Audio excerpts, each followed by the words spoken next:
السلام علیکم ناظرین، خبر شامل کرتے ہیں گجرات سے۔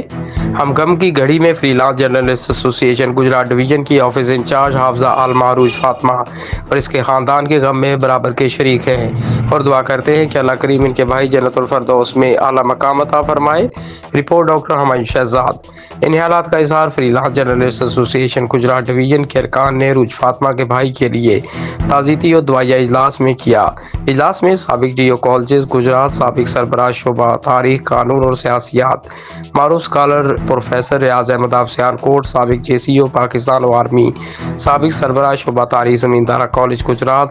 سابق ڈپٹی ڈی او کالجز اور مدینہ ویلفیئر سوسائٹی کے رویرواں تجزیہ نگار سید امتیاز حیدر،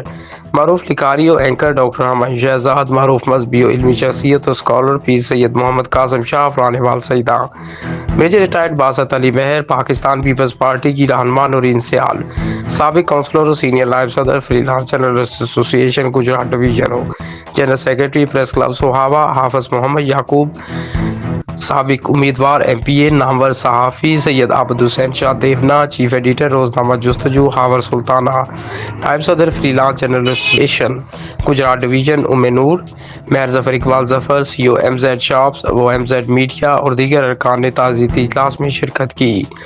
اس موقع پر نورین سیال، میجر ریٹائرڈ باسط علی، پروفیسر ریاض احمد، سید امتیاز حیدر اور مہر ظفر اقبال ظفر نے اپنے مشترکہ بیان میں کہا کہ لاچار 15 دن سے زائد عرصہ سے بے ہوش جوان بھائی کے لیے جتنی کوششیں اور تیمارداری اور مشکلات کا مردانہ وار مقابلہ عروج فاطمہ نے کیا، ہم اسے سلام پیش کرتے ہیں اور عزیز بٹی شہید اسپتال کی انتظامیہ مریض پر خصوصی توجہ کو بھی سراہتے ہیں۔ اس موقع پر سب نے مشترکہ بیان میں کہا کہ ہم ہر مشکل میں اس باہمت لڑکی اور اس کے خاندان کے ساتھ کھڑے ہیں۔ ہماری دعا ہے کہ اللہ کریم محمد ابو بکر کو جنت الفردوس میں اعلیٰ مقام عطا فرمائے، آمین۔